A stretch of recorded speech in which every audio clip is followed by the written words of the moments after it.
das entregas que serão realizadas no segundo semestre de 2020. O ministro Tarcísio Gomes de Freitas fará uma apresentação e depois nós responderemos a perguntas da imprensa. Para começar, nós vamos apresentar um vídeo que será divulgado nas redes sociais do Ministério a partir de agora.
Esse é o governo federal, trabalhando pela retomada que o Brasil precisa.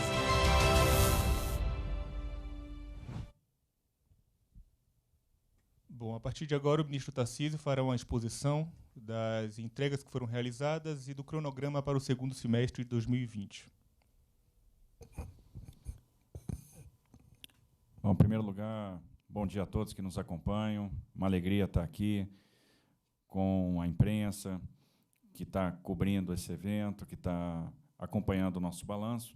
Balanço esse que está sendo já tradicional, né? E isso representa o nosso compromisso, o nosso dever de prestar contas, que foi uma coisa colocada já desde o início pelo presidente Bolsonaro, essa necessidade de estar prestando contas. Nós fizemos isso ao longo do ano passado, sempre fazendo um balanço, um diagnóstico, um prognóstico do que vai acontecer para frente. Então, com muita alegria, a gente faz o balanço no dia de hoje. Mesmo com a pandemia, o planejamento estabelecido pelo Ministério da Infraestrutura seguiu firme, né, aquele que já tinha sido colocado no final do ano passado, né, no balanço do último semestre, e nós conseguimos concluir obras, realizar entregas parciais, estruturar projetos. Nós fomos aí, o Brasil vinha muito bem, se a gente pegar os números de janeiro, fevereiro, primeira semana de março, tudo apontava para um crescimento bastante substancial da economia nesse ano, e fomos atingidos pela pandemia. A pandemia gerou uma grande preocupação, um grande esforço do governo federal, e a primeira missão que o presidente nos colocou, e talvez isso seja hoje mais importante do que as próprias entregas de obra, do que as entregas de projetos que foram estruturados, foi a manutenção, o funcionamento da logística e a garantia do abastecimento. Nós estamos enfrentando uma crise sem precedentes, né, para a maioria de nós, para as pessoas da nossa geração. A gente não tinha visto, né, o sentido na pele, o efeito de uma pandemia na proporção que nós enfrentamos. E, obviamente, quando isso começou, era tudo muito novo, veio o medo, veio o temor, a incerteza, a insegurança, e o presidente nos orientou a garantir, sobretudo, a logística, a garantir o abastecimento. E talvez essa tenha sido uma das grandes vitórias desse período, e uma vitória silenciosa, mas que tem que ser ressaltada neste momento. Naquele início de pandemia, naquela incerteza, muitos governos de Estado, né, no intuito de combater os efeitos, né, começaram a emitir decretos de fechamento de comércio, decretos para operacionalizar o isolamento social, e houve uma preocupação da nossa parte de que o transporte não funcionasse, que a indústria não funcionasse e, portanto, as cargas não chegassem ao consumidor, as prateleiras ficassem vazias, que a gente combinasse um efeito que nós presenciamos e sentimos quando da greve dos caminhoneiros em 2018, com a questão do isolamento. Foi constituído aqui um conselho de secretários de transporte, presidido pelo Ministério da Infraestrutura. Várias reuniões virtuais foram feitas para que a gente, por meio do diálogo, conseguisse revisitar esses decretos e tratasse até mesmo de questões específicas. Por exemplo, alguns estados proibiram o transporte intermunicipal. Mas, às vezes, eu tenho indústrias que produzem alimentos que estão em um município e as pessoas residem em outro, e eu preciso do transporte intermunicipal. Então, foram instituídos os fretamentos especiais. Os decretos foram todos revistos para garantir que as estruturas de suporte, de apoio ao transporte, elas funcionassem. Então, foram excepcionalizados. Instalações como borracharias, porque o pneu continua furando, continua estourando, oficina mecânica, lojas de autopeça, postos de combustíveis, também restaurantes de beira de estrada, ainda que por entrega, ainda que funcionando por meio do delivery, né? Se montou uma grande estrutura de apoio aos caminhoneiros, inicialmente usando, primeiro, o SEST Senat. O SEST Senat constituiu 130 pontos de apoio nas rodovias, para fornecer, fazer a triagem médica, fornecer kits de alimentação, kits de higiene. Usamos também as estruturas das concessões de rodovia, então, aquele centro de atendimento ao usuário.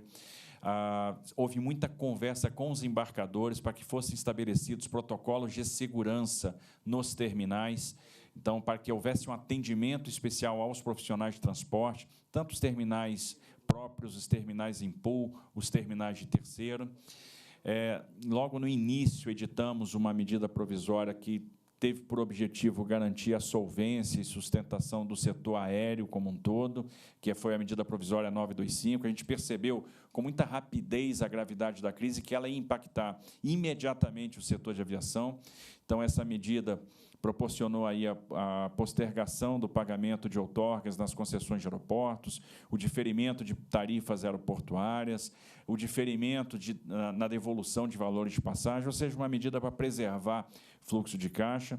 Ela está na iminência de ser votada no Congresso e estão sendo incorporados no relatório, por meio aí do apoio do relator, deputado Arthur Maia, mudanças importantes, né, que estavam na nossa agenda regulatória e que vão fazer com que realmente a gente melhore o ambiente para as companhias de aviação, que vai ser importante para a gente no futuro, manter a oferta de assentos e conseguir atrair novas companhias. Também foi editada a medida provisória 945, que tinha por objetivo garantir o funcionamento dos portos. Então, nós tivemos lá o afastamento de trabalhadores vulneráveis, né, idosos, com doenças crônicas da escala de serviço. No entanto, com a garantia da renda mínima, e essa renda mínima sem onerar o Tesouro, porque ela é garantida pelos próprios operadores portuários, regulamentando um dispositivo da Lei dos Portos, e, obviamente, a gente fazendo aí um reequilíbrio em tarifa nesses contratos, para que essa despesa pudesse ser suprida. Viemos com a escalação eletrônica, que é um grande avanço no setor portuário, justamente para evitar o contágio, a aglomeração, e o fato é que nós conseguimos manter também o funcionamento dos portos que tiveram aí uma elevação no movimento, então, e que a gente recebeu com muita alegria. Então, primeiramente, eu acho que cabe um agradecimento aos governos dos estados, aos secretários de transporte, né, por ter aí acolhido, né, e trabalhado em estreita colaboração com o Ministério da Infraestrutura, para que a gente pudesse rever os decretos, os diversos decretos que foram editados, e, com isso, a gente garantisse o transporte. Observe que estamos atravessando a pandemia sem nenhum problema de abastecimento. Então, com prateleiras cheias nos supermercados, não faltou a comida no supermercado, não faltou o combustível, não faltou o gás de cozinha, não faltou o insumo médico, e isso foi realmente uma vitória silenciosa, e acredito que essa foi a maior vitória nesse primeiro semestre. Foi garantir o abastecimento numa situação de pandemia. Além disso, nós garantimos o escoamento de uma safra recorde. Isso foi fundamental para o Brasil, porque, observe, o Brasil foi o único país que, na crise, teve superávit em termos de balanço comercial, ou seja, nós exportamos muito mais, conseguimos dar vazão a uma safra de 252 milhões de toneladas, que foi a safra que nós tivemos, e também garantimos o funcionamento do setor mineral, que se ouve muito bem nesse período de crise. Então, nós tivemos um resultado excelente, e a gente começa a perceber esse resultado, primeiro, no movimento das ferrovias, nós tivemos crescimento no movimento ferroviário e tivemos um crescimento importante no movimento portuário, com alguns portos quebrando o seu recorde de desempenho no primeiro quadrimestre, como foi o Porto de Paranaguá, como foi o Porto de Santos. Então, realmente, resultados dignos de registro. Atuamos em apoio ao Ministério da Saúde, né, com uma grande operação para trazer insumos, sobretudo da Ásia para o Brasil, e isso foi fundamental. Observem que a gente já operacionalizou aí mais de 30 voos dos 44 previstos, já transportamos aí mais de 150 milhões de EPIs, EPIs que estão chegando e estão sendo distribuídos aos bravos, aos valentes profissionais de saúde que estão espalhados pelo Brasil todo, travando esse combate, e a gente está conseguindo também superar isso sem queixas, sem problemas também de falta de EPI, em função dessa mega operação que foi desenvolvida. E aqui, internamente, né, então, nós atuamos em apoio ao Ministério da Saúde, numa atuação extraordinária, mas o ordinário continuou acontecendo, e nós fizemos aí uma quantidade muito grande de entregas nesse primeiro semestre. Eu agradeço ao DENIT, à Valec, às agências reguladoras, à EPL, né, à Infraero, pelo apoio, né, e pelo empenho e que nos possibilitou chegar a esses resultados. Nós temos entregas em quase todas as unidades da federação, nós temos obras em todas e entregamos empreendimentos em 22 unidades da federação. Foram 36 entregas entre janeiro e junho desse ano, né, sendo 23 entre março e junho, né, que foi o período mais afetado da pandemia. Então, é um resultado extremamente importante. Executamos aí mais de 3,5 bilhões de reais em obras, num resultado também, uma execução orçamentária financeira superior ao do mesmo período do ano passado. E, mais importante, é que essas entregas e as obras que estiveram em andamento garantiram emprego para as pessoas. Fiquei extremamente feliz de visitar, por exemplo, São Desidério, onde a gente foi mostrar a prioridade que o governo Bolsonaro está dando para a ferrovia de integração Oeste-Leste. Na nossa visão, a obra mais importante federal no estado da Bahia, que tem o poder de transformar o Estado no que diz respeito à logística, e isso impulsionar muito o setor produtivo, sobretudo o mineral e do agronegócio, e ver 1.000 pessoas trabalhando no canteiro de obra, 1.000 brasileiros que não perderam seus empregos, que tiveram a oportunidade de continuar trabalhando, e assim foi na Paraíba, no Maranhão, no Pará, no Amazonas, enfim, em todo o Brasil. Né, tem algumas obras que nós estamos trabalhando em 3 turnos, como está acontecendo hoje na própria FIOL, na 230 Pará, na Ponte do Abunã. Então, é emprego que se manteve, né, a nossa colaboração para a preservação do emprego, para a garantia da renda. Observem que nós tivemos, apesar da crise, aumento da massa salarial em função do auxílio emergencial do governo, e isso mantém a economia pulsando. Então, é muito importante. Isso foi uma decisão importante que foi tomada lá atrás, nesse período de incerteza, e está muito aderente à grande preocupação que o presidente Bolsonaro teve desde o início da crise: preservação do emprego. O presidente sempre teve a preocupação com a segunda onda. Então, lá atrás, quando começou a pandemia, sempre nos perguntaram: e aí, vocês vai determinar a paralisação de obras? E, naquele momento, a gente disse: não, nós vamos tocar obras, vamos fazer obras, e aproveitar até a oportunidade para fazer algumas obras que, num momento de normalidade, seriam difíceis, como, por exemplo, a obra da Infraero no aeroporto de Congonhas. Ano passado, nós tivemos um êxito muito grande em fazer a reforma da pista do aeroporto Santos Dumont. Fizemos essa reforma em 28 dias, uma reforma onde a gente colocou lá uma camada porosa de atrito, e isso garante, né, uma maior aderência, é uma obra importante para a segurança na operação. E aproveitamos essa oportunidade para fazer o mesmo no aeroporto de Congonhas, aproveitar o baixo movimento para fazer uma obra que também repercute em segurança. Então, a Infraero teve essa iniciativa e está tocando, já fez a licitação, né, e está tocando aí esse empreendimento. Então, é fundamental ter mantido, né? Nesse período, nós tivemos resultados expressivos e até surpreendentes, porque quando a gente para pensar que, de janeiro a junho, nós entregamos praticamente 127 quilômetros de novas duplicações. É um resultado realmente digno de registro.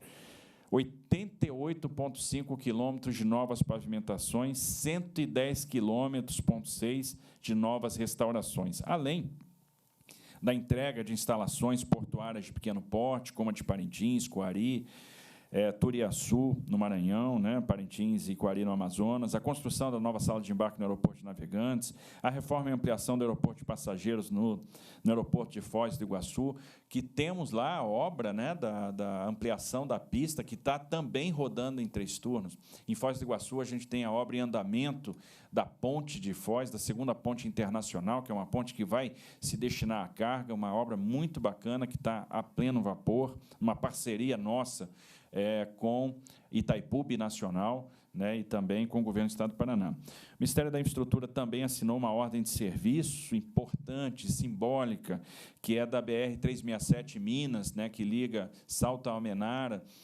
uma obra muito demandada, esperada desde o tempo de Juscelino Kubitschek, que atende o Vale do Jequitinhonha, região de menor IDH de Minas, e cria um corredor no norte de Minas, que vai chegar na Bahia e permitir o acesso ao litoral. Então, vai dar uma dinâmica econômica diferente para o norte do estado de Minas Gerais.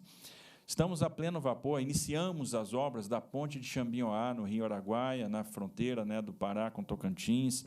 Então, uma obra super importante na BR-153, também muito aguardada, né, com quem a gente contou apoio de recursos da bancada federal de Tocantins. Além dessas grandes entregas no campo das concessões, nós fizemos o leilão da BR-101 Santa Catarina, o resultado garantiu um deságio de 62% na tarifa prevista originalmente, mas, sobretudo, vai representar 7 bilhões de reais naquele segmento, né? Houve o arrendamento do cais pesqueiro no Porto de Fortaleza e um marco, a renovação da Malha Paulista, a renovação do contrato de concessão da Malha Paulista. É um marco porque é a primeira prorrogação antecipada de contrato de concessão de ferrovias. Essas renovações antecipadas fazem parte da nossa estratégia ferroviária, é um dos 3 pilares da nossa estratégia.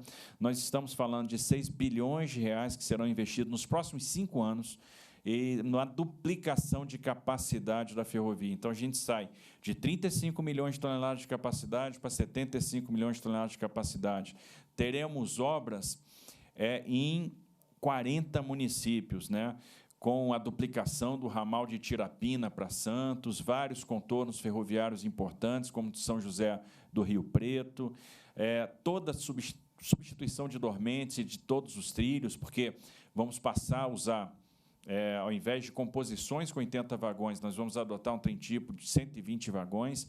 Então, a gente dobra a capacidade e, obviamente, o concessionário, quando tem esse aumento de oferta, ele vai querer capturar mais carga, e, para capturar mais carga, ele vai reduzir frete. Então, nós vamos ter uma repercussão imediata de redução de frete, como tivemos na BR-163, que, no início do ano, o presidente Bolsonaro foi fazer a inauguração, né, foi uma promessa dele, né, fazer essa entrega, e a redução de frete foi de 26%, porque o caminhão que fazia do centro de gravidade, Sinop Sorriso, 2 viagens mês para Miritituba, passou a fazer 6, 7 viagens mês. E com a redução do frete, mas aumento da quantidade de viagens, o caminhoneiro está ganhando mais, né, e se expondo menos aos perigos da rodovia, que agora asfaltada tem, né, um trânsito aí muito mais tranquilo.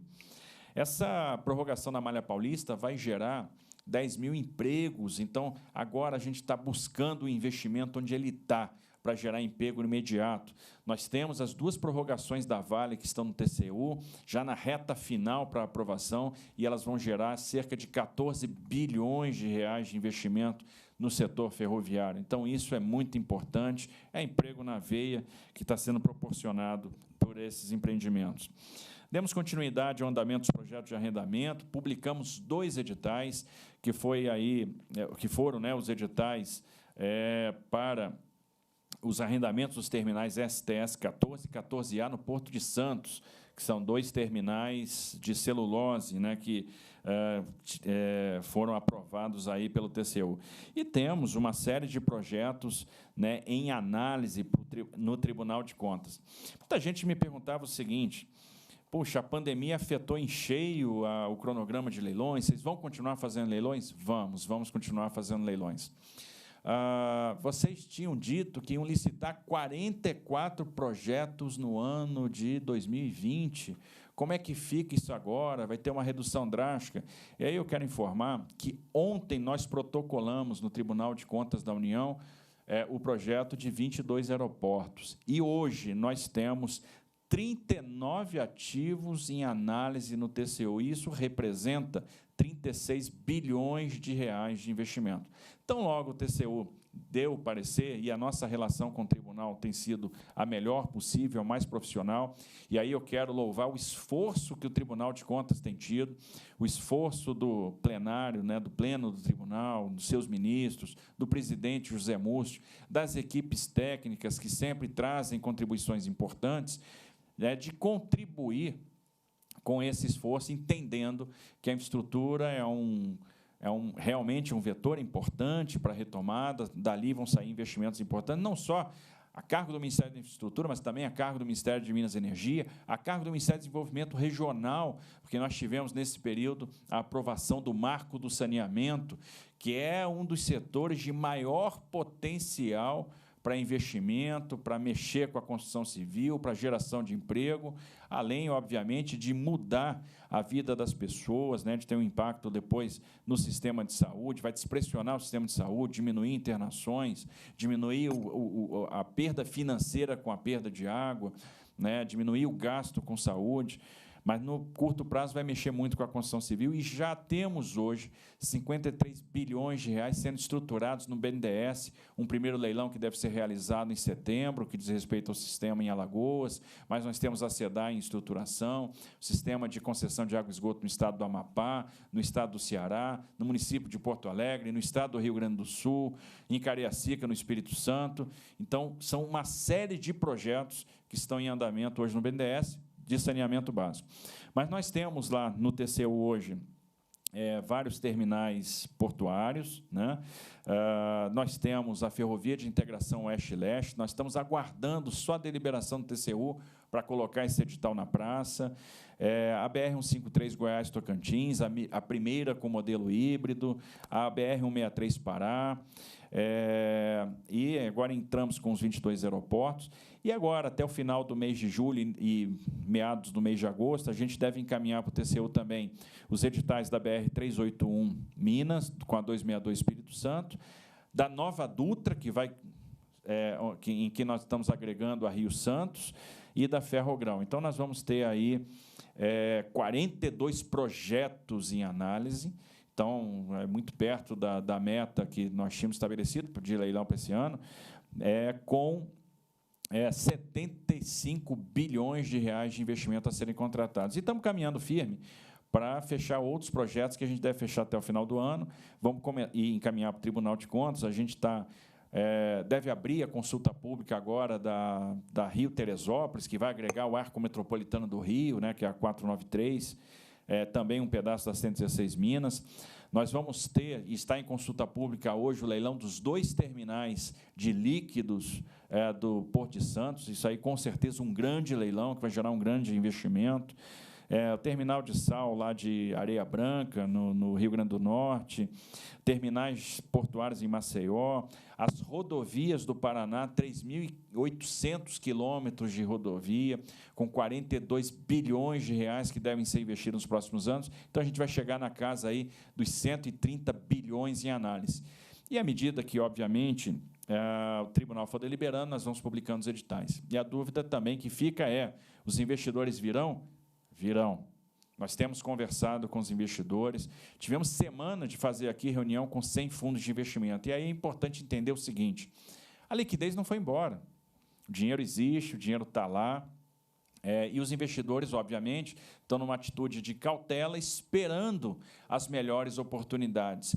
Quem for mais rápido vai conquistar primeiro o coração dos investidores, vai trazer primeiro o investimento para cá.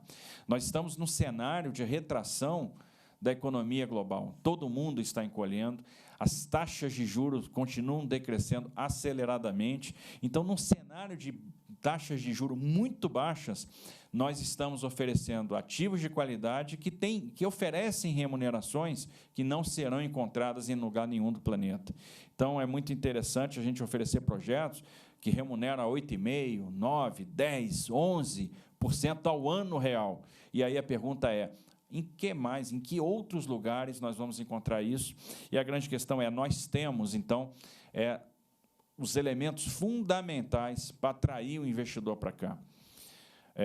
Nós temos uma cultura e uma tradição de respeito aos contratos.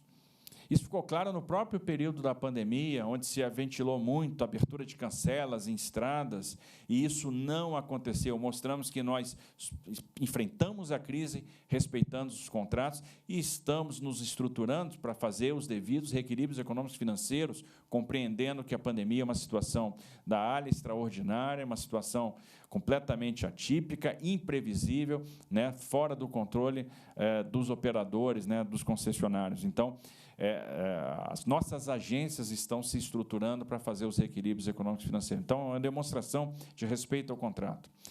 Nós temos portfólio. Portfólio é uma coisa importante, eu insisto nisso. Ninguém se prepara, estuda o sistema regulatório de um país, estuda o seu sistema tributário para participar de um leilão. As pessoas querem ter várias opções, porque perde um, mas entra no outro, e, às vezes, entra num e já se prepara para ganhar o outro, porque percebe que aqueles ativos têm sinergia e operar aqueles dois ativos se opera com ganho operacional. Isso fica claro no leilão da BR-101 Santa Catarina. Isso explica por que nós tivemos 62% de deságio. Porque o vencedor do leilão já operava a rodovia de integração do Sul. Ela vai usar o mesmo centro de controle operacional, então tem uma série de sinergias entre os dois projetos, e isso, obviamente, ofereceu uma vantagem competitiva. Mas isso vai acontecer com a BR-153 Goiás-Tocantins, com a 364-060-452, com a 364-365, que nós licitamos ano passado, né, e fizemos a assinatura do contrato recentemente. Nós temos bons ativos, os melhores ativos. Quem é que vai deixar de participar de uma licitação de desestatização do Porto de Santos, que é o maior porto do Hemisfério Sul? E com as alterações que nós vamos fazer decorrentes do novo PDZ, onde a gente vai viabilizar praticamente 10 bilhões de reais de investimento, o porto será ainda maior. Então, nós vamos sair de um porto que hoje tem uma capacidade ali de movimentar em torno de 170 milhões de toneladas de capacidade para um porto que vai movimentar 240 milhões de toneladas de capacidade. Só em acesso rodoviário e ferroviário, a gente está falando de investir 2 bilhões de reais. E em todos os investimentos que vão ser feitos nos terminais, na pera ferroviária, no feixe ferroviário que vai atender os terminais da margem direita e permitir que investimentos represados sejam feitos na operação portuária, a gente está falando de gerar 60 mil empregos. Então, o novo PDZ do Porto de Santos é um marco, é importante para que esse ativo seja realmente continue sendo o porto mais importante do Brasil e do Hemisfério Sul.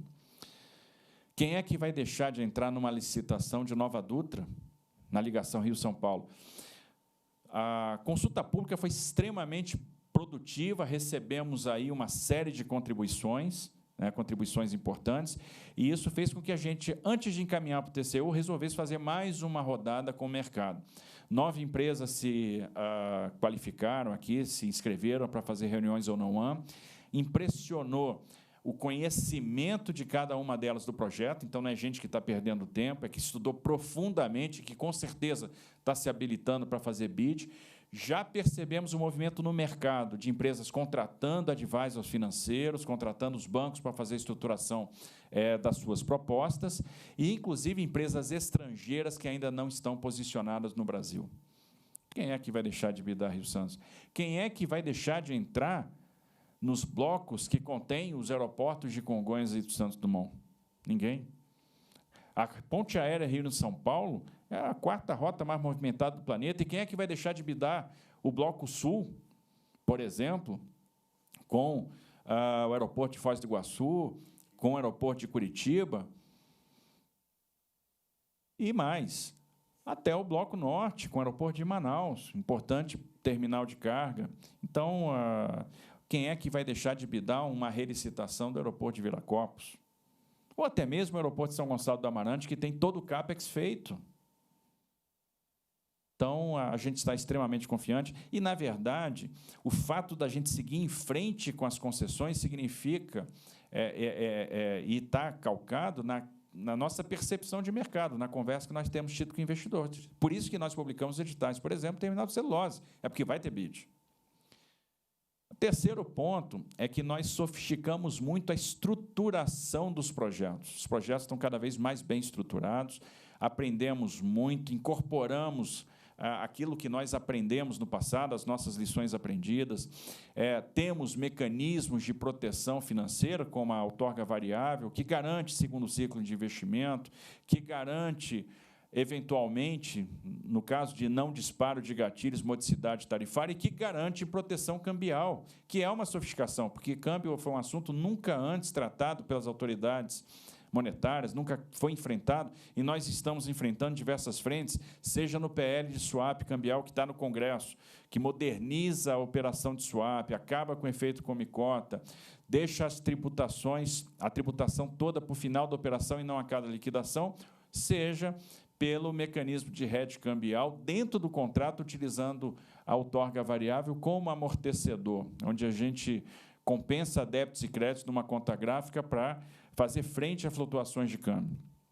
Então, e nós temos crédito. Observe que o Banco Central agiu rapidamente com o Ministério da Economia na liquidez, injetou muita liquidez no sistema financeiro para que o crédito chegasse às camadas que foram estabelecidas, né? Tem tipos diferentes de créditos por camada de mercado.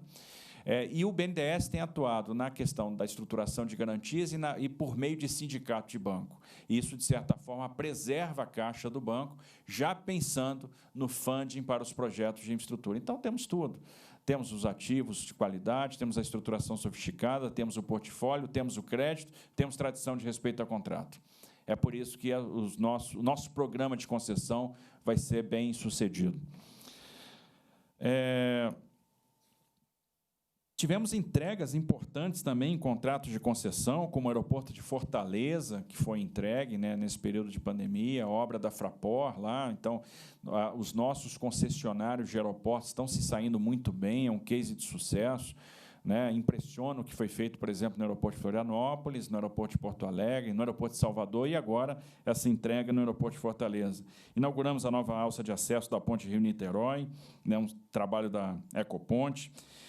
Praticamente finalizados os trabalhos no terminal de contêineres de Salvador. O Tencote de Salvador foi um dos maiores investimentos portuários aí realizados recentemente. A gente está falando de praticamente 700 milhões de reais que foram investidos nesse terminal de contêineres, né? No que diz respeito aí a outras realizações importantes, no caso do Denatran, nós tivemos uma série de ações em benefício do cidadão, entre elas o fechamento da equação daquela nova placa de identificação veicular, né, que ficou mais barata, ficou mais acessível, que conta com a adesão de todas as unidades da federação, e tivemos uma equação muito inteligente para não impor novos custos, né, onde ninguém foi obrigado a substituir placa, isso ficou restrito aos emplacamentos novos, mas é uma placa que traz mais segurança, né, para o cidadão. Se abriu a concorrência também para que estampadores possam competir e essa placa fique mais barata. Agora, quarta-feira, o Denatran garantiu a adesão total de todas as unidades da federação à versão digital do certificado de registro e licenciamento de veículos. Então, nós temos caminhado cada vez mais na questão da digitalização aqui no Ministério da Infraestrutura, com praticamente já todos os serviços digitalizados. Então, o brasileiro ele vai poder sair de casa com o celular, que no celular vai ter a Carteira Nacional de Habilitação, vai ter o documento do veículo, e hoje já tem o cartão de crédito. Então, ele não vai precisar mais do que o celular para sair de casa. O nosso radar anticorrupção também funcionou muito bem, programa conduzido pela delegada de Polícia Federal, Fernanda, que chefia a subsecretaria de Governança e Integridade do Ministério. Nesse período de 6 meses, foram feitas 190 análises de integridade. Todas as nomeações que são feitas no Ministério passam por essa análise de integridade. Hoje, nós temos os processos seletivos para dirigentes aqui no âmbito do Ministério da Infraestrutura e nas vinculadas. E também facilitamos, estabelecemos um canal rápido e seguro de denúncias. As denúncias encaminhadas estão sendo tratadas. Isso fez com que a gente encaminhasse, nesses 6 primeiros meses também, 31 queixas-crime para a Polícia Federal, 9 denúncias para a CGU, além de alguns encaminhamentos para a Polícia Civis nos estados e Tribunal de Contas da União. No primeiro semestre, então, foram diversas entregas, a gente já resumiu elas, mas eu vou citar todas elas. Começamos aqui pela reforma da pista de pouso e decolagem e a revitalização do pátio de aeronaves do aeroporto Mário de Almeida Franco, em Uberaba, trabalho da Infraero. Foi no primeiro dia útil do ano, logo, uma entrega feita pelo nosso secretário executivo, que também coordena aí as secretarias e todo o trabalho de digitalização, a quem eu agradeço. A reforma e ampliação do terminal de passageiros do Aeroporto Internacional de Foz do Iguaçu. Eu comecei a ter dificuldade de gravar as entregas da Infraero, então eu tenho que ler realmente, porque é muita entrega. A nova sala de embarque do Aeroporto de Navegantes, ampliação do Aeroporto de Fortaleza, reforma e ampliação, melhoria do Aeroporto de Campo Grande, Mato Grosso do Sul, reforma do pavimento flexível, pátio e táxis do Aeroporto de Santa Genoveva, em Goiás, recuperação do pavimento e revitalização da sinalização horizontal da pista do aeroporto de Joinville, em Santa Catarina. Passando aqui para o DENIT, nós tivemos a conclusão da ponte do Rio Jequiá, na divisa de Alagoas, Pernambuco, no trecho, divisa Alagoas-Sergipe, na BR-101 Alagoas. 101 Alagoas que está andando super bem. A gente já tinha entregue aí uma quantidade grande, ano passado, de quilômetros, avançamos mais ainda nas entregas lá na 101 Alagoas. Avançamos com mais 6 quilômetros de duplicação e o viaduto de interseção com a L220.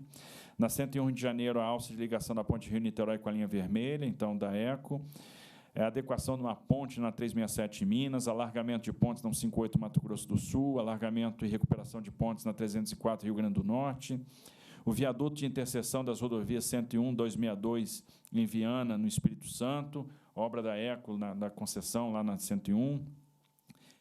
21 quilômetros de duplicação na BR-381 Minas. Isso é extremamente relevante, porque a 381 é a rodovia que mais mata no Brasil, tinha um apelo grande, muito tempo se aguardavam realmente entregas, duplicações. Esse esforço de duplicar, principalmente nesse período, é fundamental, porque vidas vão sendo salvas, acidentes vão sendo evitados, e a gente vai tirando, então, mais uma fonte de pressão sobre o sistema de saúde. A gente tem recebido aí, frequentemente, mensagens dos nossos caminhoneiros agradecendo esse serviço, os caminhoneiros que são os nossos grandes fiscais de estrada. E é impressionante que a gente conseguiu estabelecer uma conexão tão grande com a categoria, com essa importante categoria, um acesso tão fácil, uma comunicação tão efetiva, que eles mandam frequentemente mensagens com ponderações sobre problemas de trecho de rodovia, e a gente procura imediatamente atuar, e recebemos os feedbacks. Tenho recebido, por exemplo, os cumprimentos e a observação pelo início das obras de recuperação da 135 Maranhão. Era uma rodovia que estava em estado crítico, que atende o porto de Itaqui, com muita carga sendo movimentada, tão importante que nós qualificamos ela na última reunião do Programa de Parceria de Investimento para a concessão. Vamos estudar a concessão naquela região. Já tem carga para isso, já tem viabilidade para tal. E as obras de recuperação já estão repercutindo muito bem, que o usuário sente imediatamente o efeito. Então, os nossos grandes fiscais hoje são os caminhoneiros que nos mandam diariamente relatos sobre o que está acontecendo nas diversas rodovias do Brasil. Me lembro que, recentemente, coisa de 2 finais de semana atrás, eu recebi uma mensagem de um caminhoneiro, 2 horas da manhã, de sexta para sábado, que tinha quebrado o seu caminhão na rodovia, e eu respondi a ele que nós tomaríamos providências no sábado, 3 horas da manhã. E 3 horas da manhã ainda eu mandei mensagem para o general Santos Filho, porque se a gente não dorme, a gente não pode deixar os outros dormirem, né? E no sábado a gente já tinha máquina na pista, o serviço foi concluído no sábado mesmo. No domingo o caminhoneiro voltou, viu a pista recuperada e já fez um vídeo agradecendo. Então, isso para nós é extremamente importante, porque a gente percebe que a política pública está chegando lá na ponta e isso está fazendo a diferença para aqueles profissionais que são tão importantes para nós. Então, obviamente, o empenho de todos, né? A pronta resposta, e a gente tem batido muito isso, é fundamental. Então, há um problema, vamos procurar dar pronta resposta. Tem sido assim nos períodos de chuva, porque, além dessas entregas, e uma coisa que não vai aparecer em balanço nenhum, foram as diversas recuperações que foram feitas de forma imediata no período de chuvas. Foram rompimentos de bueiro, foram encabeçamentos de ponte que se perderam, rompimentos de estrada, de corpo de aterro, deslizamentos típicos, inerentes dos períodos de chuva, e em todos eles o DENIT deu pronta resposta, nós não tivemos problema de interrupção, e isso também concorre para que a gente não tivesse problemas de abastecimento. Então, essa duplicação da 38 Minas fundamental. Outra, uma pavimentação muito aguardada pelo Estado da Paraíba, que foi a 426, né, para Santana dos Garrotes. A recuperação da 349 Bahia, o serviço ficou muito bom, 89 quilômetros de recuperação, a rodovia que estava aí num estado muito ruim, 17 quilômetros de duplicação na 101 Sergipe. Foi uma das demandas que a bancada federal fez no ano de 2019 aqui no Ministério, disse assim, olha, se esqueceram do Sergipe, a obra da duplicação da 101 ali não anda, tal, e realmente ela andou bastante e vai continuar andando. Entregamos 15 quilômetros de duplicação na 101 Bahia. E outra coisa, a gente vai entregando, conclui um trecho, entrega, conclui um trecho, entrega, para que o usuário já perceba, então, já consiga usar aquele equipamento de forma mais rápida possível. Mais 31 quilômetros, 31,7 quilômetros de duplicação na 116 Rio Grande do Sul. Aqui eu quero fazer um registro importante, né, que é o apoio de toda a bancada federal do Estado, notadamente do deputado Cherini, que é o coordenador da bancada, o deputado Afonso Ram, que preside a frente parlamentar em prol da duplicação, que acompanha diuturnamente essa obra, que faz um esforço muito grande para que esse objetivo se materialize. E aí é bom lembrar o seguinte, no ano passado, no início de 2019, um contrato que vinha de 2012, o que nós tínhamos entregue de duplicação na 116 Rio Grande do Sul? Zero. Zero, nenhum quilômetro. E do ano passado para cá, nós já entregamos 84 quilômetros de duplicação. E vamos seguir em frente, vamos seguir a passos firmes para chegar na metade da extensão a ser duplicada ainda em 2020 e concluir essa duplicação, já que tem muita coisa também trabalhada, já feita, já preparada, até o final de 2021. Temos lá 2 lotes do Exército andando muito bem, as empresas também estão respondendo muito bem, e nós chegamos, então, a 84 quilômetros de duplicação nesse segmento. Fizemos aí, recentemente, uma visita, e podemos ver 8 quilômetros de adequação na BR-080 Goiás, direção ao Padre Bernardo, mas que estamos avançando bem para entregar lá uma restauração grande, né, que supera aí os 40 quilômetros. Mais 8 quilômetros de duplicação na 63 Paraná, 6,5 quilômetros de duplicação na 392 Rio Grande do Sul, 48, quase 49 quilômetros de pavimentação na 432 Roraima, um estado que depende tanto da nossa ação, 7 quilômetros de restauração na 470, com mais 2 quilômetros de duplicação. Então, a gente já está batendo quase 20 quilômetros duplicados na 470, Santa Catarina, é uma das obras mais demandadas do Estado, rodovia de grande fluxo, que chega na região de portos, né? Porto Nave, Porto de Itajaí. 3 quilômetros da travessia urbana de Rondonópolis, a gente, então, avançou nessa travessia urbana, 15 quilômetros de restauração na 262, Mato Grosso do Sul, 32 quilômetros de pavimentação na 230 Pará, ou seja, pavimentação da Transamazônica, que está trabalhando em 3 turnos. Estamos trabalhando ali a passos largos. Esse ano a gente já tinha terminado, né, ano passado, uma dívida histórica de 12 quilômetros da divisa do Tocantins até Palestina, né? Uma obra demandada há tanto tempo. Nós inauguramos em dezembro do ano passado, e agora mais 32 quilômetros naquele trecho de Tupiranga, novo repartimento, que a gente conclui até dezembro desse ano, os 102 quilômetros nesse segmento, e estamos avançando a passos largos na pavimentação, então, da Transamazônica.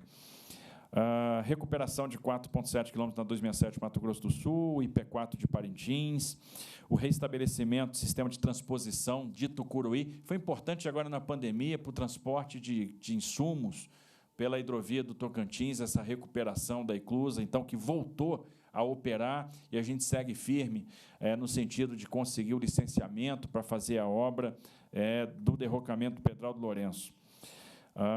Ampliação do Tecon de Salvador, a ampliação do canal do Porto de Rio Grande, concluímos um grande investimento, quase 400 milhões de reais na dragagem lá em Rio Grande, a reconstrução e retomada das operações do IP4 de Turiaçu, no Maranhão, e a retomada, né, com as obras necessárias para tal, do IP4 de Coari, que é uma importante cidade no Amazonas. A gente tem um terminal da Petrobras enorme lá, que atende a bacia petrolífera de Urucu.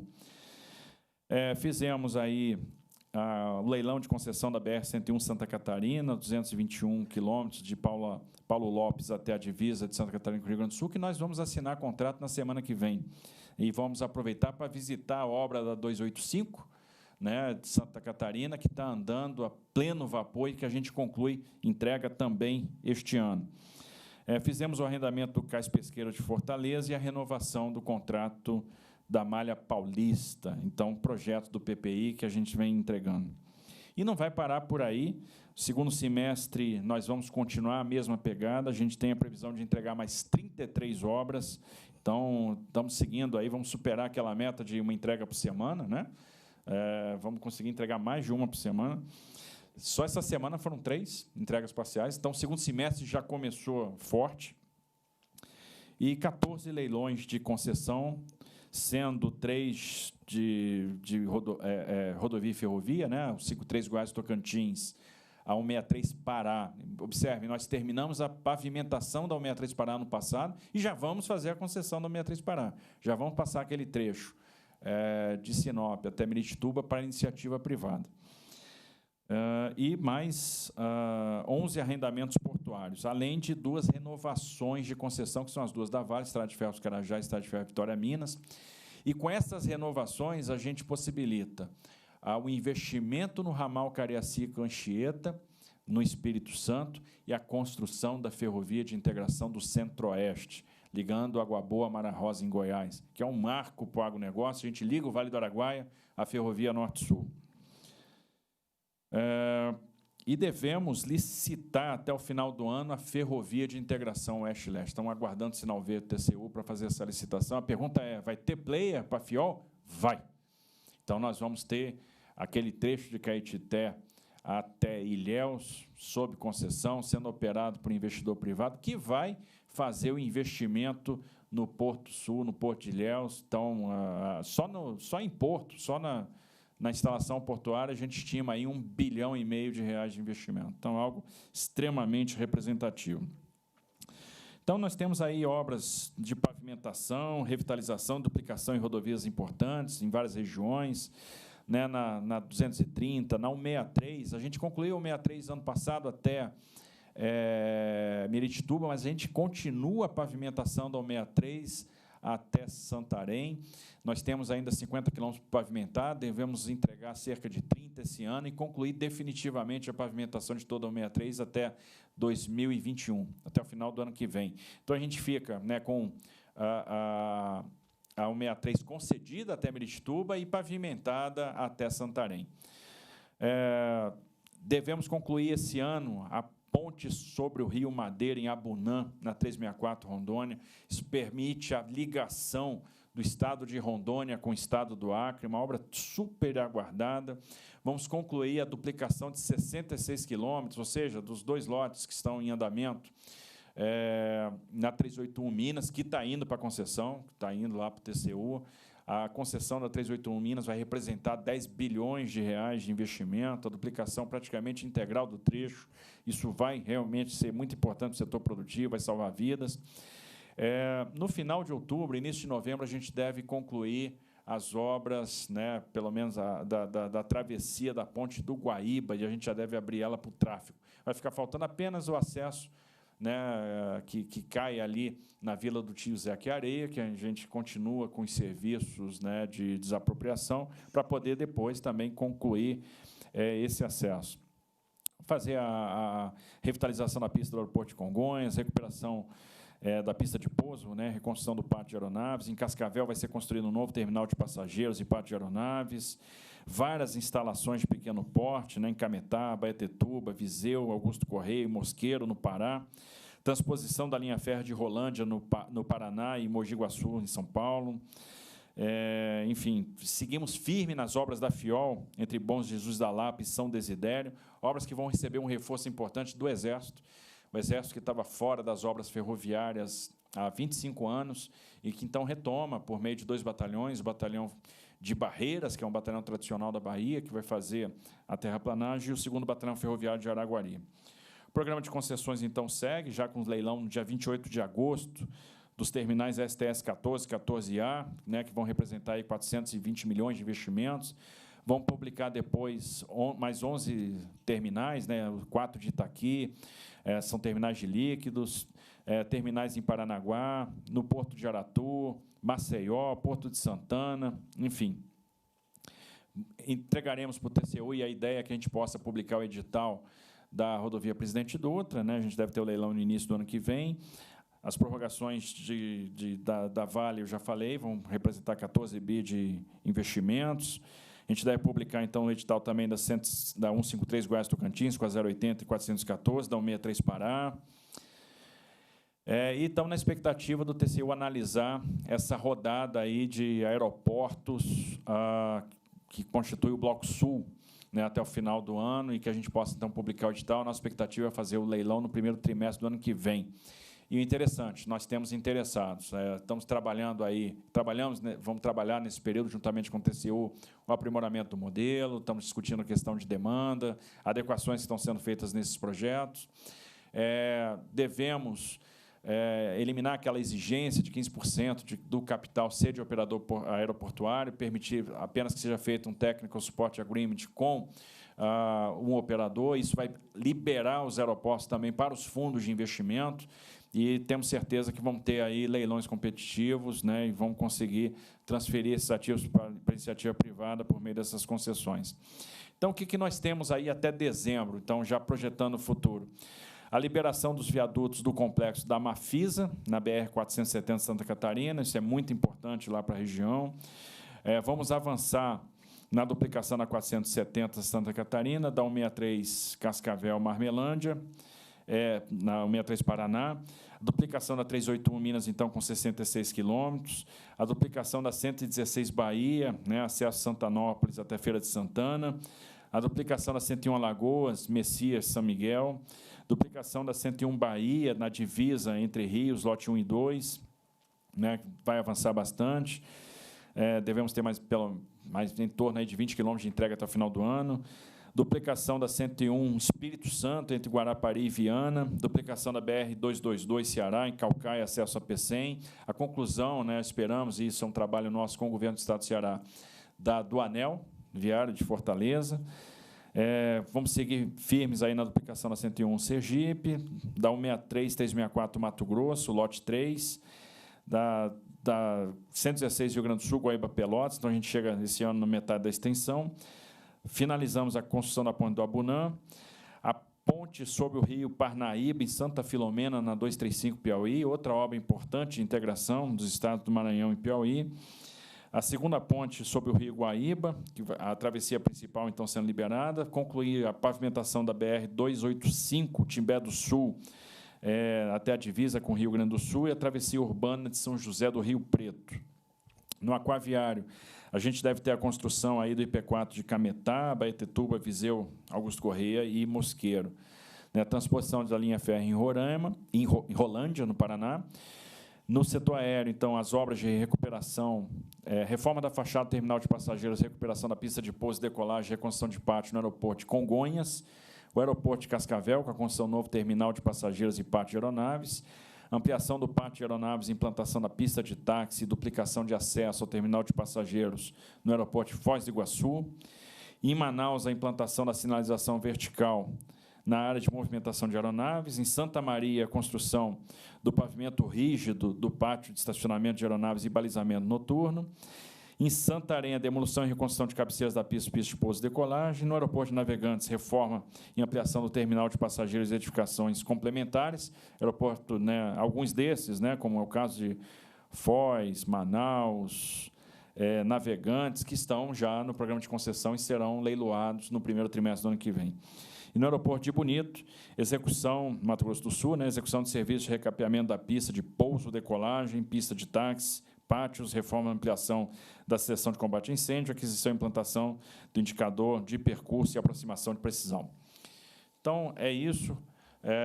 Seguimos firme aí na entrega de infraestrutura, na estruturação de projetos de concessão, mantemos aí a nossa pegada nos leilões de infraestrutura, então a gente vai chegar, da maneira como está projetada ao final de 22, com os 43 aeroportos concedidos pela iniciativa privada, com os 18 mil quilômetros de novas concessões, de novos leilões de rodovias, com mais 3 mil quilômetros de concessões de ferrovias, com os contratos de Estrada de Ferros Carajás, Vitória Minas, Malha Paulista, MRS e FCA prorrogados, enfim, com FIOL, com Ferrogrão, que está já também em fase final para encaminhamento para o Tribunal de Contas da União, com dezenas de terminais portuários arrendados. Estamos trabalhando firme aí na desestatização do Porto do Espírito Santo.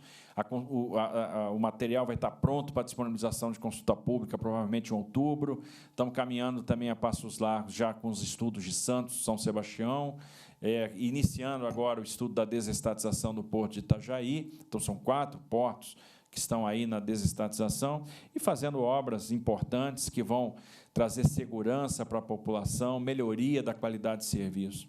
É importante observar que o nosso foco não é, e muita gente pergunta isso, puxa, mas na pandemia vocês vão vender ativo? Nosso foco nunca foi arrecadação, não é isso. Nosso foco é gerar investimento, melhorar o serviço prestado para o usuário, fazer a diferença na vida das pessoas, né, melhorar a percepção do que é infraestrutura, aumentar a nossa competitividade, reduzir o custo do Brasil e, sobretudo, gerar emprego.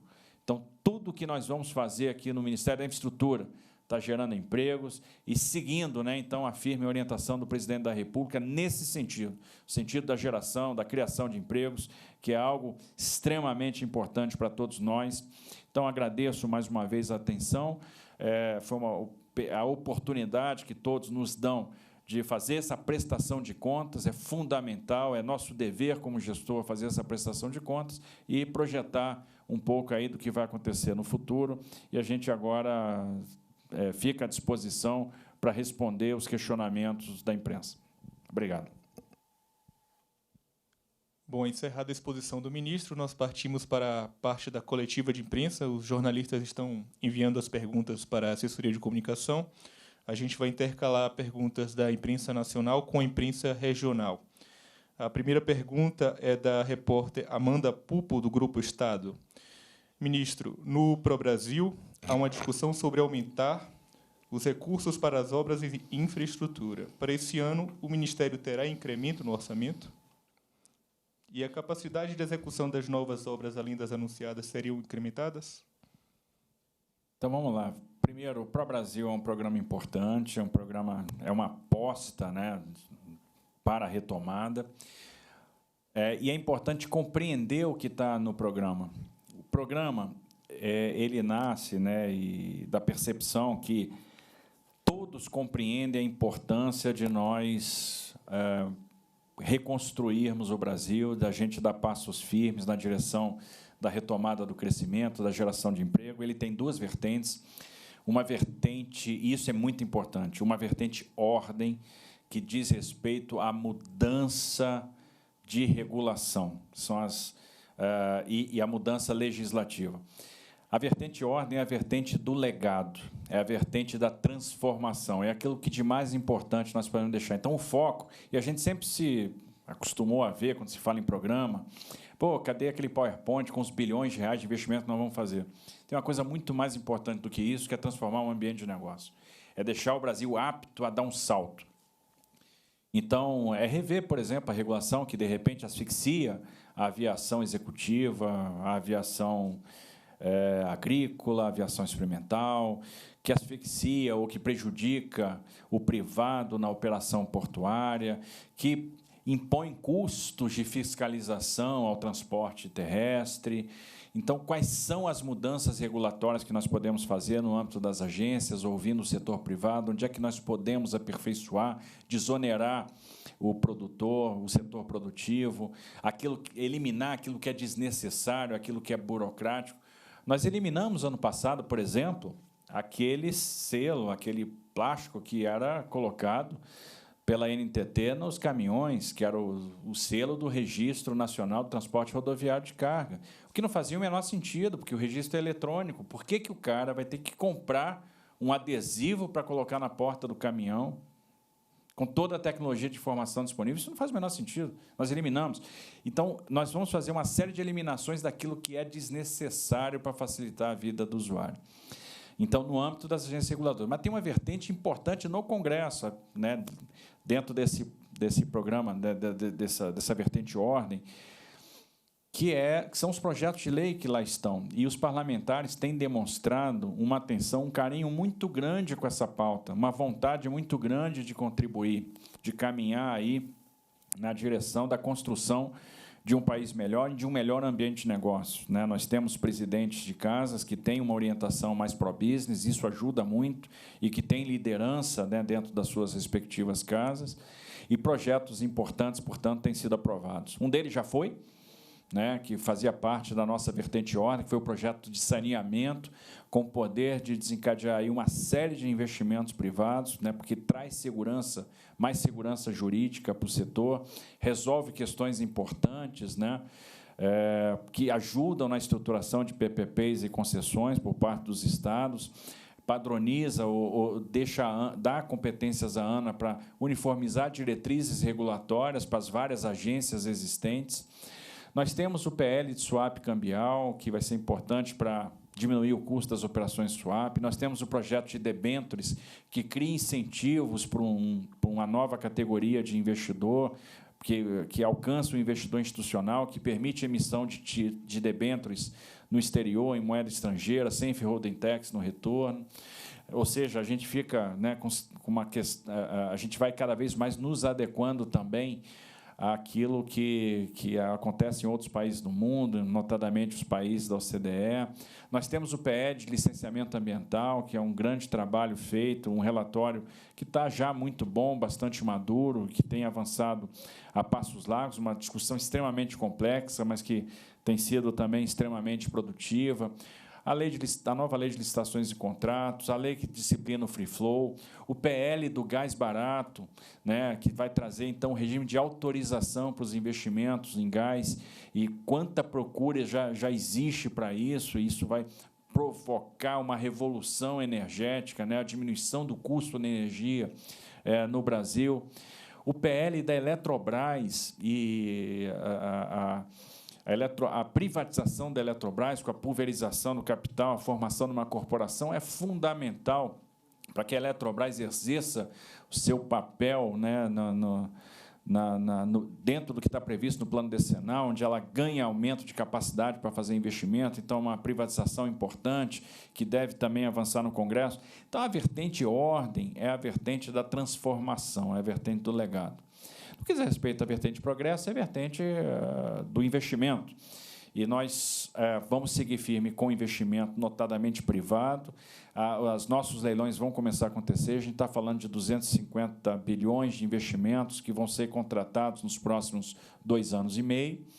E temos as obras que nós estamos andando. Aquilo que foi anunciado hoje, acontece simplesmente com a disponibilização do orçamento que nós temos, com os 8 bi que estão previstos para o ano.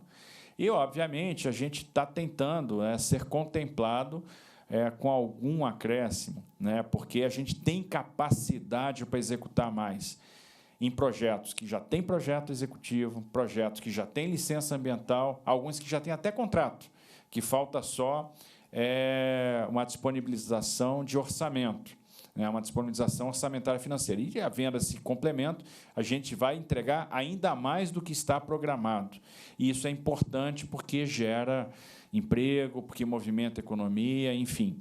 É também mais uma contribuição que nós podemos dar, né? Então, a gente tem que analisar quais são os empreendimentos, e esse trabalho está sendo coordenado pela Casa Civil, que está agregando as pautas de todos os ministérios, aqueles empreendimentos e aqueles investimentos que têm maior efeito multiplicador. Isso está sendo hierarquizado pela Casa Civil para ver onde é que o recurso vai poder ser alocado. E é importante, respeitando os nossos pilares fiscais, respeitando o teto dos gastos, né?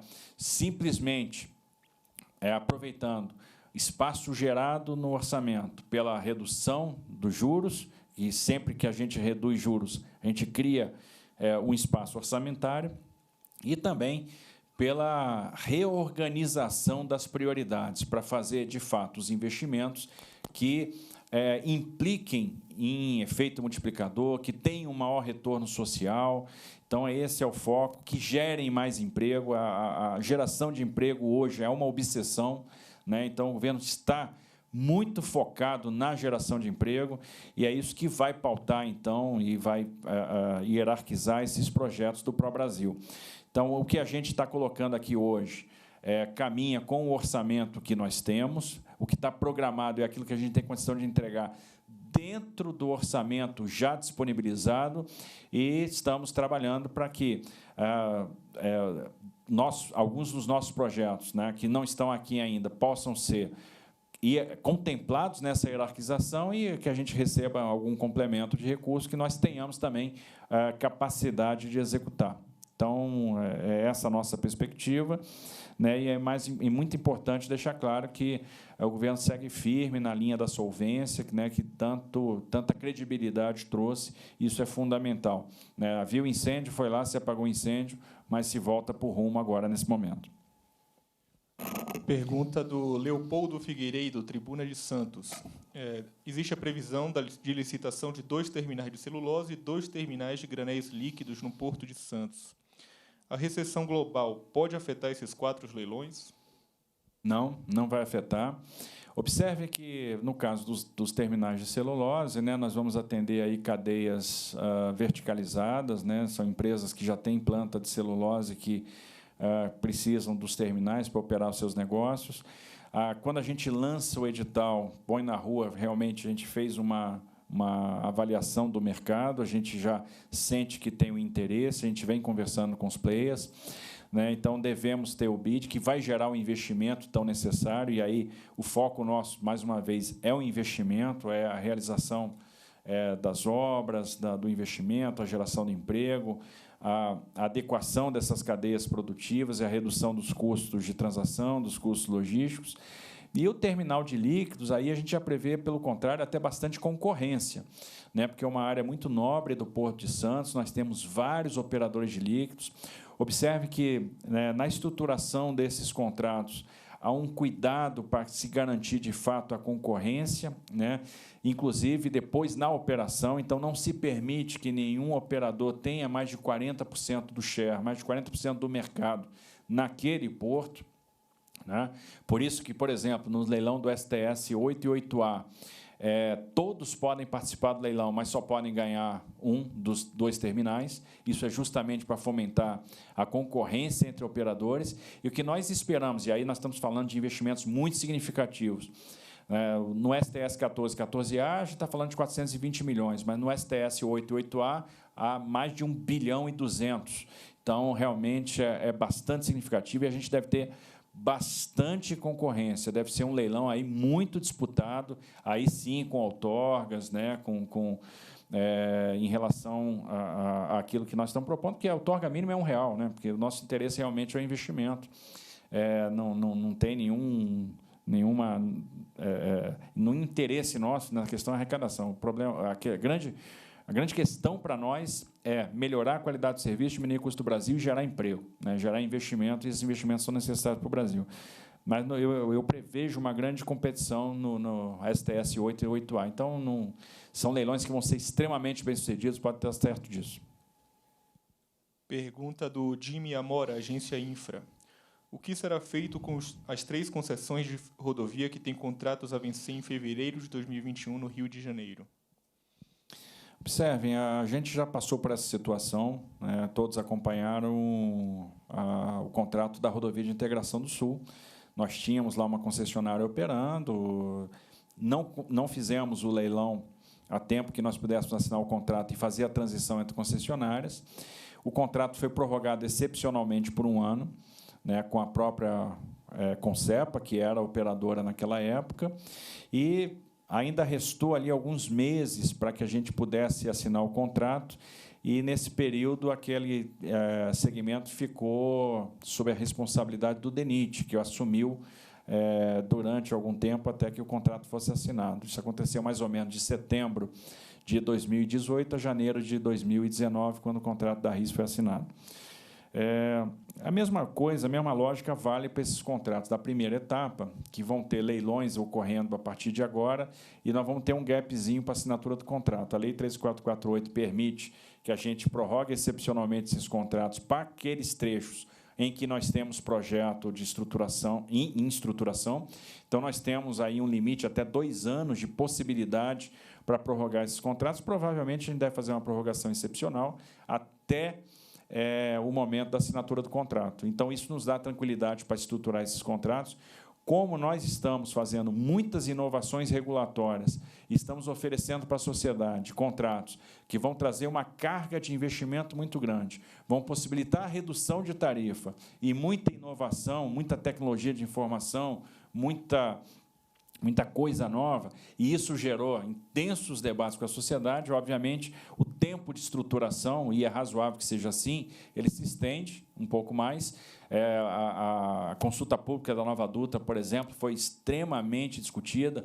Eu acredito que as próximas, né, 040 e a 116 Rio de Janeiro com a 493 e a 116 Minas deve ser mais simples, porque o modelo já foi compreendido e, de certa forma, quando a gente discutiu Nova Dutra, a gente já discutiu as outras 2 também, porque há sinergias e há pontos de contato, há interfaces entre essas 3 concessões. Então, de certa forma, o conceito já está entendido pela sociedade. Eu acho que vão ter consultas mais tranquilas, né, porque o entendimento hoje, a compreensão já é bem maior. A primeira Nova Dutra já está indo para o TCU e a gente deve licitar no início do ano que vem. Então, o período de prorrogação excepcional vai ser um período pequeno, mas temos aí, então, os mecanismos para manter a operação enquanto a gente operacionaliza esses novos contratos. Pergunta do Donaldson Gomes, do jornal Correio da Bahia. Melhorar o Porto de Aratu é uma grande demanda do setor produtivo da Bahia. Quais são os planos em relação à licitação do equipamento? Se será destinado a algum terminal específico ou a ideia é licitar o porto como um todo? O que a gente está fazendo nesse primeiro momento é a licitação de arrendamentos, né, para terminais específicos. São terminais de granéis sólidos lá no Porto de Aratu, são 2 terminais. Estamos trabalhando também isso com a iniciativa privada e até fazendo os ajustes e modelagem necessários para que esses leilões sejam bem-sucedidos. São leilões, são terminais que também vão gerar investimentos importantes lá no Porto de Aratu. E, obviamente, nós estamos fazendo desestatização nos portos. Estamos fazendo, como eu falei, Santos, São Sebastião, Espírito Santo, né, Vitória e Itajaí. E esse é o target até 2022, aquilo que a gente tem condição de fazer, porque não adianta também trancar o céu com a perna, querer fazer todos os portos que a gente não vai conseguir. Existe um trabalho de recuperação que está sendo bem feito. A Codeba, né, tem apresentado resultados cada vez mais expressivos, tem crescido, tem melhorado a performance, isso é fundamental. E, obviamente, é um porto que tem toda a condição de também entrar num processo de desestatização, mas nós vamos fazer esses 4 que estão na nossa pauta primeiro, e essa discussão, então, ela vai ser posterior, ela vai ficar para um próximo momento. Pergunta do jornalista Fabiano Vilela, TV Globo. Ministro, qual a previsão para o asfaltamento completo da BR-163 entre Itaituba e Santarém? Nós prosseguimos, então, com esse asfaltamento. Nós fechamos ano passado, estabelecemos como meta o asfaltamento até Meritituba, porque, em função do volume de carga, a maior carga se destina hoje a Meritituba, né? Nós temos 15 milhões de toneladas em facility portuária ali na região, em terminais portuários, né? Um movimento muito intenso até lá. Conseguimos concluir essa tarefa, isso já teve uma repercussão no frete, e agora a gente prossegue, né? até Santarém. Faltam aí cerca de 52 quilômetros, a gente deve concluir por volta de 30 quilômetros até o final deste ano, e nós vamos ter aí mais 20 e poucos quilômetros para concluir até o final de 2021. Então, esse asfaltamento até Santarém deve estar concluído até o final de 2021. E é bom lembrar que nós tivemos também, já contratamos, a substituição das pontes de madeira por ponte de concreto. Então, todas as pontes desse trecho também já estão sendo substituídas, as poucas que faltam nesse segmento, né? Então, nós vamos ter a rodovia completamente requalificada no final de 2021, pavimentada nos trechos que faltam, muita terraplanagem já executada, ou seja, muito serviço preparatório já adiantado, e isso facilita a produção de pavimento, né, o asfaltamento no período de verão, que é o nosso objetivo sempre. Então, até o final do ano que vem, essa rodovia deve estar toda pavimentada até Santarém. Pergunta da Bianca Rocha, Revista Ferroviária. Sobre a FIOL 3, que liga Barreiras à Ferrovia Norte-Sul, os recursos da outorga da FCA poderão ser suficientes para concluí-la? A gente está estudando, a gente vai, obviamente, discutir qual é o CAPEX, eventuais mudanças de projeto na FIOL 3 para trazer uma otimização. A gente vai fazer aquele projeto que realmente apresenta um maior retorno, né? Isso está sendo avaliado já em parceria com a FCA, então já estamos trabalhando no projeto de engenharia. Nós temos outras fontes de outorga livre para eventualmente somar a esse esforço. O fato é que a conclusão da FIOL 3 é uma meta, e no nosso planejamento, né, a gente vai avançar muito na FIOL 2, inclusive empregando outorga livre na compra de trilhos. Licitamos esse ano a FIOL 1, Caetité e Ilhéus. FIOL 2 a gente avança bastante na obra, porque hoje nós temos muita terraplanagem feita, dormente produzido, brita produzida, faltam os trilhos para montagem de grade. Isso deve ser proporcionado com a outorga livre da prorrogação da Vale.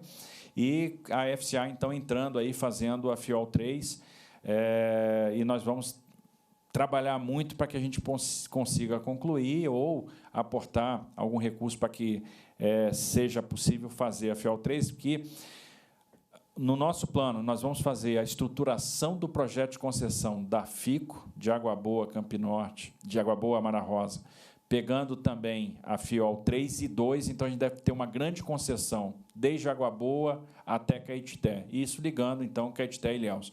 No final das contas, nós vamos ter um grande eixo ferroviário norte-sul, saindo lá de Itaqui, chegando até o Porto de Santos, isso vai estar operacional já no ano que vem, e nós devemos ter um grande eixo leste-oeste, começando lá em Água Boa, no Mato Grosso, no Vale do Araguaia, e chegando até o Porto de Ilhéus. Significa que nós vamos estar dando 3 opções diferentes de acesso a portos marítimos via ferrovia para aqueles produtores do Mato Piba, né? Então, os produtores do oeste da Bahia, do Tocantins, do Maranhão, de Goiás e do Mato Grosso. Bom, lembrando que nós estamos recebendo perguntas dos jornalistas nos canais da Assessoria de Comunicação do Ministério da Infraestrutura. Ministro, pergunta do repórter Ivan Oliveira, da rádio Sorriso FM, com relação à concessão da BR-163 no estado do Mato Grosso.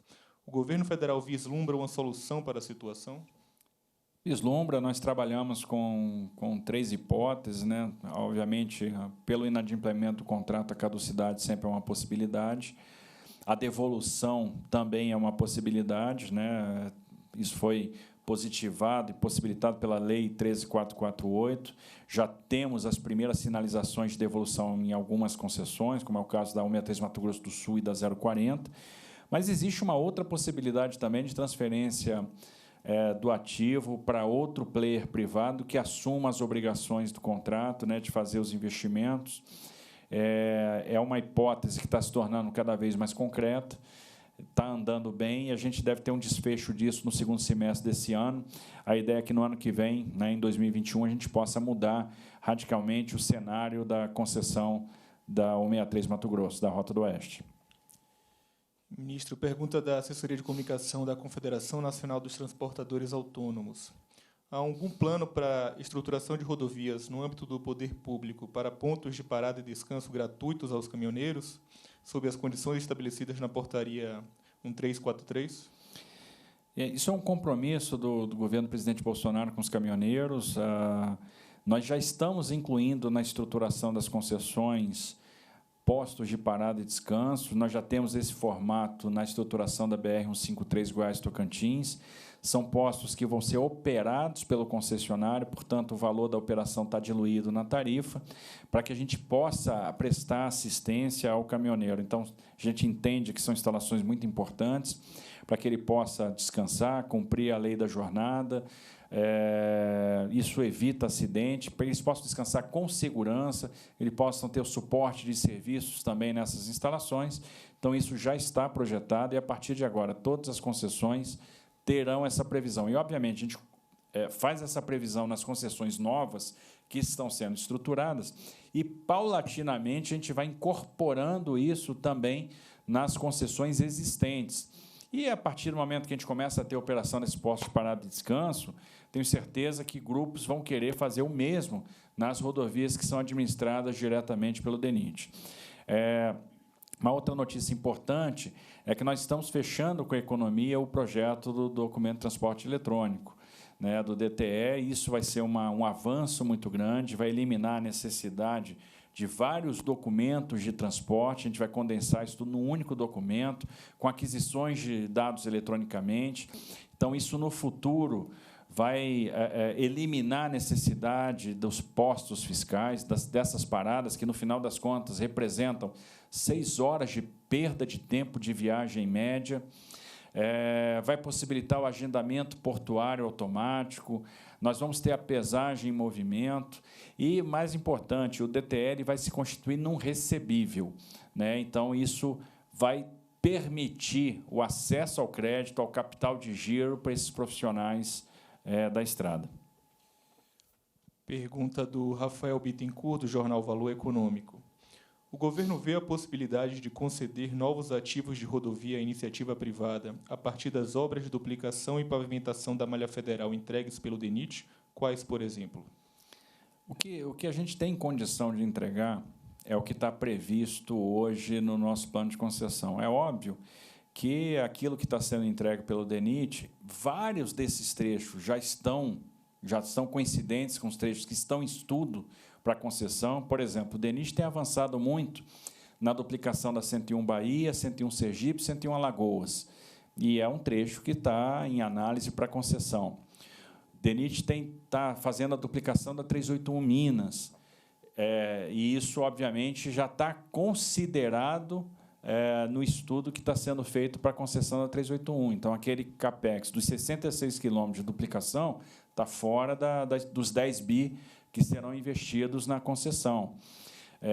Nós temos outros empreendimentos sob responsabilidade do DENIT que já estão no escopo também de concessões que são feitas. O DENIT hoje recupera a 158, 155, está fazendo as pontes de concreto na 158, ano que vem deve iniciar o trecho do contorno da reserva Maravatseri na 158, e a 158 está na concessão. O DENIT está trabalhando na recuperação da 135 Maranhão e a gente tem previsão de fazer a concessão lá, né? Então, realmente existe essa sinergia. O que a gente está hoje estruturando é o que nós temos condições de entregar, e é já um objetivo bastante ousado, porque, observe, a gente está falando de fazer 18 mil quilômetros nesse período, e nós fizemos 10 em 25 anos. Então, é realmente um trabalho muito grande, né, e que vai promover aí uma transformação na malha. Eu podia citar também o Paraná. Nós estamos fazendo duplicações em trechos do Paraná que estão sendo incorporados nesses 3.800 quilômetros que estão hoje em estudo de concessão. Então, tem essa agregação, né, nos planejamentos. E, obviamente, o DENIT vai atuar em outros trechos onde a iniciativa privada ainda não tem interesse e que, no futuro, eles vão sendo aí desenvolvidos, vão agregando e, no final das contas, também induzindo movimento, investimento, e aí até se tornando aptos também para novas concessões. Eu acho que a gente tem que estar focado hoje naquilo que a gente já anunciou, e realmente vai ser um grande feito entregar o que já está estabelecido. E nós vamos entregar, assim, tem muita estruturação ou pronta ou em vias de ficar pronta, então são muitos quilômetros que brevemente, já no ano que vem, a gente vai ter uma descarga muito grande de leilões rodoviários. Isso vai mexer bastante com o setor, né, que gera contratação de empreiteiras, né, investimentos de toda ordem, né, e serviços para vários tipos de empresas. E as rodovias, elas começam a nascer com um conceito novo, com muita inovação no que diz respeito à segurança, muita inovação no que diz respeito à operação. Então, não é só a questão do investimento em duplicação, em terceira faixa, está se tendo um cuidado nessa estruturação também com a questão da operação. Pergunta da Dérica Virgulino, do Portos e Navios. Sobre o BR do Mar, quando deve ser encaminhado ao Congresso e como fica a análise em relação à proposta sobre cabotagem da senadora Cátia Abreu? O BR do Mar é um projeto que foi extremamente discutido e tinha que ser assim, porque a gente parte, né, de uma reavaliação de política pública. Uma das coisas que travou um pouco a cabotagem ao longo dos últimos anos foi a proteção que se estabeleceu à indústria naval, né, limitando, então, os afretamentos. Observem que a ideia nossa é incentivar a cabotagem, e isso já começou a ser feito desde o ano passado, quando se zerou, por exemplo, o imposto de importação para embarcações de cabotagem. Havia uma série de discussões sobre quais os limites para a liberação dos afretamentos a casco nu e a viagem, porque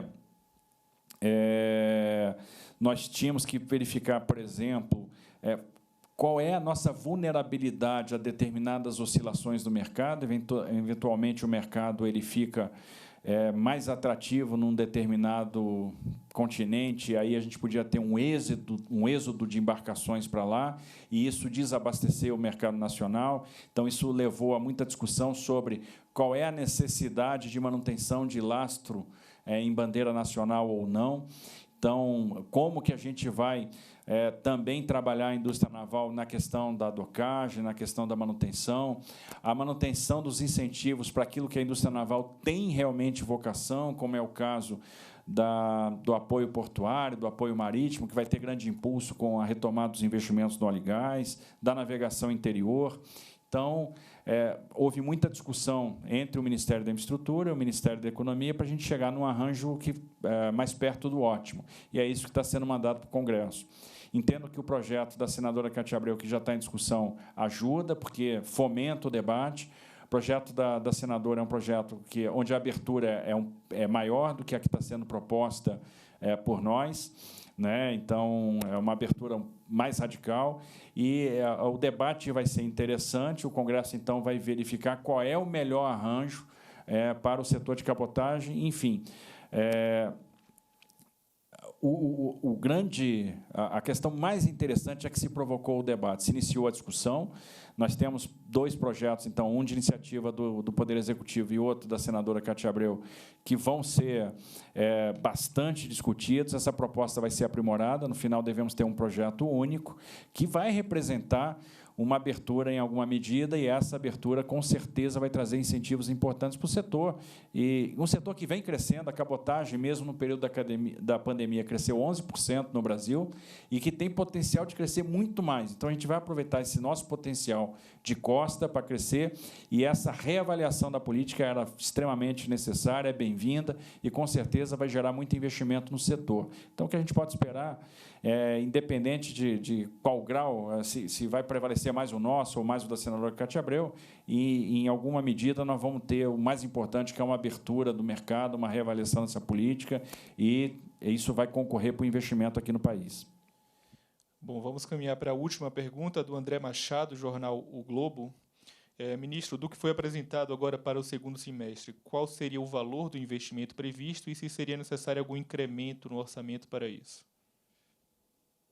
A gente, do que foi previsto em obras aí que estão em execução, a gente deve executar entre 4 bilhões e meio, em princípio, como a gente tinha falado, é o que nós já temos de orçamento alocado, né? E, obviamente, se nós conseguirmos algum acréscimo, algum suplemento de valor, obviamente, isso vai ser muito bem-vindo e a gente vai conseguir fazer mais entregas. Bom, ministro, se eu quiser fazer um encerramento para a gente terminar a coletiva. Bom, eu quero só agradecer, então, a atenção, o empenho de todos da imprensa que tem acompanhado esse setor de infraestrutura, levado informações para a sociedade, né? E isso é importante para o próprio mercado. Louvo, porque não deve ser um setor fácil de acompanhar, os assuntos sempre são extremamente técnicos e os senhores têm feito isso com muita competência. Isso nos ajuda muito também a esclarecer, a trazer pontos importantes, a tirar dúvidas. Então, agradeço o empenho, a oportunidade. Quero dizer o seguinte, enfrentamos uma crise terrível, a maior crise das nossas gerações, sem sombra de dúvida, mas nós seguimos extremamente otimistas, né? Não é um otimismo vão, é um otimismo calcado, primeiro, na grande equipe que foi montada aqui no Ministério da Infraestrutura, na liberdade que o presidente nos deu para tal, é calcado na percepção que a gente tem colhido dos investidores estrangeiros com relação, e dos investidores nacionais, com relação aos projetos que vêm sendo apresentados, a estruturação que tem sido feita, as discussões estão sendo cada vez mais profundas e a gente tem modelos cada vez mais sofisticados. Hoje nós temos o programa de concessão mais sofisticado do mundo, seguramente. Temos aqui vinculadas que estão trabalhando em alta rotação, em alta performance. Eu tenho que agradecer o empenho de todos os dirigentes, servidores, colaboradores do Ministério, que têm vestido a camisa, têm suado, não estão poupando esforços, trabalhando aí diuturnamente, sempre para oferecer o melhor, sempre com muito devotamento, com muita entrega. E isso nos faz naturalmente otimistas. Eu vejo uma atmosfera, né, favorável ao andamento das coisas, tanto no Congresso, no Tribunal de Contas, uma vontade de colaborar. E eu tenho certeza que a nossa geração vai dar as respostas que o Brasil tanto precisa e nós vamos conseguir superar a crise, retomar o crescimento, gerar emprego e caminhar em direção à nossa vocação, que é ser grande. O Brasil é um país que nasceu para ser grande e será grande. E nós vamos assistir isso. Então, agradeço a todos aí a oportunidade e aí até o próximo balanço, né? Bom, agradecemos a audiência, a cobertura dos jornalistas que nos acompanharam. Eventuais perguntas que não foram respondidas, a assessoria de comunicação vai responder. Agradecemos, ficamos por aqui.